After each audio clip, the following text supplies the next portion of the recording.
Morgan Freeman confronts a rude talk show host. His response leaves the audience speechless. Morgan Freeman, a man whose voice alone commands attention, took his seat across from the host. Dressed in a classic dark suit, he exuded the quiet confidence of someone who had seen and done it all. The audience erupted in applause, thrilled to see the legendary actor in person. The host, known for his edgy and sometimes abrasive style, leaned forward with a smirk. From the very first question, something felt off. The tone, the interruptions, the barely concealed condescension, it wasn't the warm welcome Freeman was accustomed to. At first, Freeman remained composed. He answered with his usual charm and wisdom. But as the conversation went on, the host pushed further, mocking, interrupting, even questioning Freeman's relevance in today's industry. Then it happened. Freeman paused, fixing the host with a steady gaze. The air in the studio changed. The audience fell silent, sensing something incredible was about to unfold. And when Freeman finally spoke, no one was prepared for what he said next. The studio was alive with energy. Bright stage lights illuminated the sleek modern set, while cameras panned across an eager audience, their faces filled with excitement. The show had a reputation. Millions tuned in every night to watch celebrities get grilled, pushed out of their comfort zones, sometimes even humiliated for the sake of entertainment. Tonight's guest, however, was not just another Hollywood star promoting a movie. This was Morgan Freeman, a man whose very presence commanded respect. He walked onto the stage with effortless grace, his deep, unmistakable voice sending a ripple of awe through the room. The crowd erupted in applause, some even standing to cheer. Freeman acknowledged them with a warm smile and a small wave before taking his seat. The host, a man known for his brash, no-filter style, leaned back in his chair with a smug grin. He had built his career on pushing the boundaries, often at the expense of his guests. His interviews weren't conversations, they were performances designed to stir controversy, create headlines, and spark debate. At first, everything seemed normal. The host welcomed Freeman, made a few light jokes, and asked the usual questions about his career. Freeman, ever the professional, responded with his signature calm and wisdom, weaving stories of his decades in Hollywood. The audience hung on to every word, captivated by the legend before them. But then something shifted. The host's jokes turned from playful to pointed. He began interrupting Freeman mid-sentence, dismissing his words with exaggerated nods and forced laughter. A question about Freeman's career quickly veered into something more condescending, implying that his time in the spotlight was fading, that younger actors were taking over. The audience's reaction changed. Some chuckled nervously, unsure if this was just part of the show. Others shifted in their seats, sensing the tension growing between the host and his guest. Through it all, Freeman remained composed. He didn't flinch, didn't react. He simply sat there, listening, studying the man across from him with a quiet intensity. Then, as the host fired off another dismissive remark, Freeman did something unexpected. He leaned forward, just slightly. And in that moment, without raising his voice, without breaking his calm, he did what no guest had ever done before. He took control of the room. The interview had started off light, but now the mood had changed. The host's questions became sharper, his tone laced with sarcasm. The audience noticed it first, a subtle shift, an edge creeping into his voice. He was no longer just interviewing Morgan Freeman. He was challenging him. "So, Morgan," the host said, smirking as he leaned forward, "you've had an incredible career. No one can deny that. But let's be honest, Hollywood isn't exactly built for men your age anymore, is it?" A few gasps rippled through the audience. Some chuckled nervously, unsure if they should be laughing. The host grinned, clearly enjoying himself. He wasn't just asking a question. He was baiting Freeman, waiting for a defensive reaction. Freeman, however, didn't flinch. He simply raised an eyebrow, watching the host with the same patience one might have for a child throwing a tantrum. Undeterred, the host continued. I mean, younger actors are dominating the industry now. People want fresh faces, fast action, energy.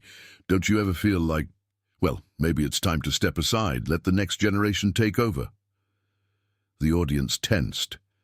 It was one thing to joke around, but this was disrespectful. Still, Freeman didn't react. The host chuckled and leaned back in his chair. Come on, Morgan. You've been playing the same wise old mentor for years. Doesn't it get tiring?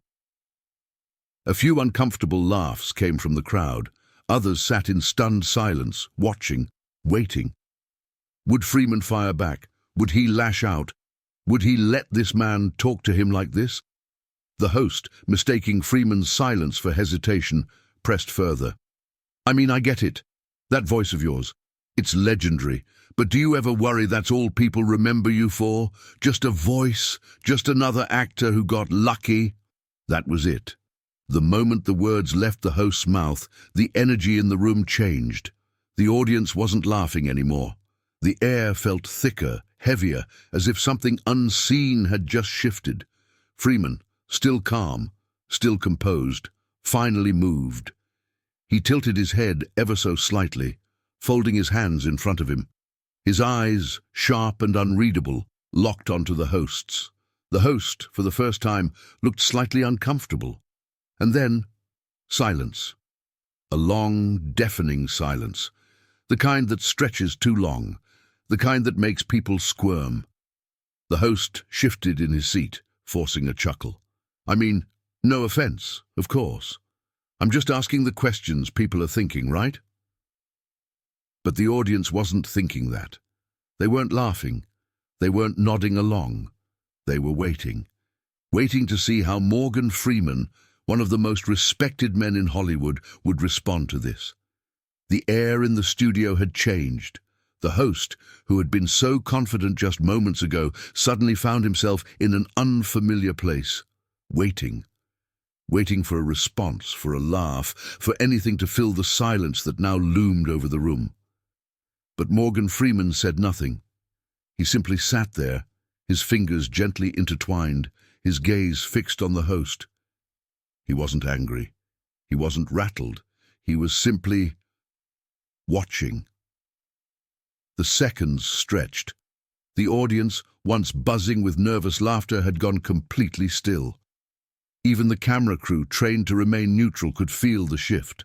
The host cleared his throat, glancing around as if hoping someone would break the tension for him. No one did. Finally, Freeman exhaled softly and leaned forward just slightly. His deep, resonant voice, so calm, so measured, filled the space between them. You know, he said, his tone smooth as silk, I've sat across from a lot of people in my time. The host forced a smirk. Oh, yeah? Freeman didn't acknowledge the interruption. He continued, his voice unwavering. And one thing I've learned is that people who truly understand respect don't have to work so hard to prove themselves. The host's smile flickered just for a second. Freeman tilted his head slightly. It's an interesting thing, really. The loudest person in the room, usually the least certain of what they're saying. A few murmurs rippled through the audience. The tension hadn't broken, but it had shifted. Freeman let the words settle. Then, in that same steady tone, he said, So tell me, are you asking these questions because you truly want an answer? Or are you just hoping to get a reaction? The host's smirk was gone now. He hesitated, but the damage was already done. The power had shifted. The audience saw it. He saw it. For the first time in his own studio, he wasn't in control. Freeman didn't raise his voice. He didn't need to. His words weren't sharp, yet they cut deeper than any insult could. The silence returned, heavier than before. Then, applause. It started softly, scattered at first, but within seconds it grew into something unstoppable. People stood, clapping, nodding, some even cheering. Freeman remained seated, composed, as if this had all played out exactly as he expected. And the host? He sat there, blinking, realizing that for the first time in his career he had been completely outmatched, without a single insult thrown his way. The thunderous applause echoed through the studio, rolling like a wave that the host never saw coming. People weren't just clapping, they were cheering. Some stood, shaking their heads in admiration. Others simply watched, knowing they had just witnessed something extraordinary. The host, however, wasn't smiling anymore. His once playful smirk had vanished, replaced by something else: uncertainty. He shifted in his chair, adjusting his posture as if that alone could erase what had just happened. His usual tricks, sarcasm, arrogance, pushing his guests to the edge, had failed. Worse than that, they had backfired. Freeman remained composed, sitting back slightly as the applause continued. He didn't bask in it. He didn't smirk, didn't gloat. He had made his point, and that was enough. Finally, as the clapping began to fade, the host let out a forced chuckle, trying to regain some sense of control. "Well, I guess I walked into that one, didn't I?" he said, his voice lighter than before. A few chuckles from the audience. But it wasn't the same as before. The energy had shifted, and everyone could feel it. Freeman simply smiled, his expression unreadable. "We all walk into things sooner or later," he said, his voice as smooth as ever. "The question is, what do we learn from it?" The host swallowed hard. This wasn't just an offhand remark. It was an invitation, a challenge even. For the first time that night, the host had no comeback. Instead, he nodded slowly. "Fair point," he admitted, his voice quieter now. The audience reacted again, this time with murmurs of agreement. People weren't just entertained anymore, they were thinking, reflecting. That was Freeman's gift. He didn't need to argue, didn't need to shout or belittle. He simply spoke, and the weight of his words did the rest. The host exhaled, glancing at his cue cards, the ones he had once held with such confidence. Now they felt useless. Whatever direction he had planned for this interview was gone. He looked back at Freeman, finally meeting his gaze with something new: respect. "I gotta admit," the host said, rubbing the back of his neck, "I didn't expect to be the one getting a lesson tonight." Freeman chuckled softly. "Life has a funny way of surprising us." And just like that, the interview had changed. It was no longer about entertainment, no longer about cheap shots or headline moments. It had become something much rarer, a genuine conversation. For a brief moment there was nothing, no laughter, no forced reactions, just a heavy, thoughtful silence. The audience wasn't sure how to respond. They had come expecting entertainment, a battle of wits, a few viral sound bites.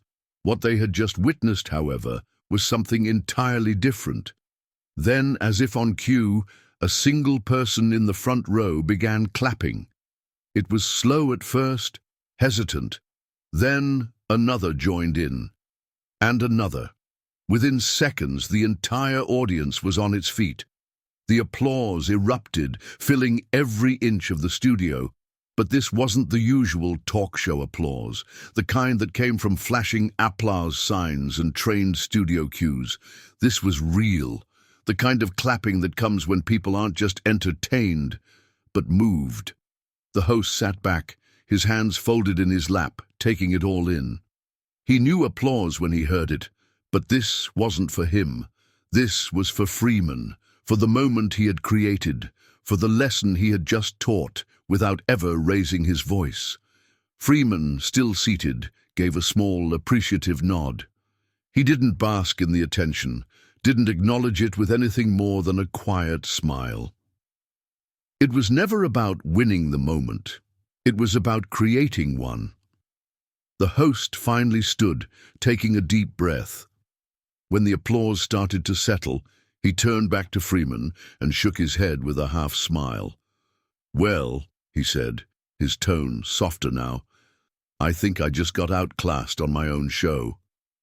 A ripple of laughter passed through the crowd, but it wasn't mocking. It was understanding.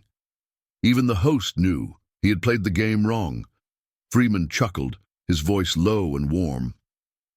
"Not outclassed," he said simply. "Just, given something to think about. Not just about respect, not just about dignity, but about the power of silence." And as the cameras rolled and the show continued, one thing was certain. This interview would be remembered for a long, long time. As the show wrapped up, the energy in the room remained different. It wasn't the usual high-energy excitement that followed a big interview. It was quieter, more thoughtful, like everyone was still processing what had just happened. The host, now far more reserved than when he had started, extended a hand toward Freeman. "I appreciate you coming on the show," he said, his voice lacking the arrogance it had carried before. Freeman shook his hand with a knowing smile. "I appreciate the conversation." The cameras cut, the studio lights dimmed, and the audience began filing out. But the conversation wasn't over. Within hours, clips from the interview began circulating online. Social media exploded, with people praising Freeman's composure and the way he had completely flipped the script without raising his voice. Morgan Freeman just proved that intelligence and dignity will always win. The host thought he could rattle him, but Freeman gave him a masterclass in respect. This wasn't just an interview, it was a lesson. The host, seeing the overwhelming reaction, took to Twitter with a rare moment of humility. "Tonight, I learned something valuable. Sometimes the best response isn't the loudest, it's the most thoughtful. Respect to Morgan Freeman." And just like that, a night that could have been just another talk show moment became something far more meaningful. Long after the cameras stopped rolling, people were still talking about what had happened that night. It wasn't just another viral interview, another celebrity clash on live television. It was something deeper. Morgan Freeman had proven that true strength doesn't come from shouting the loudest or winning arguments.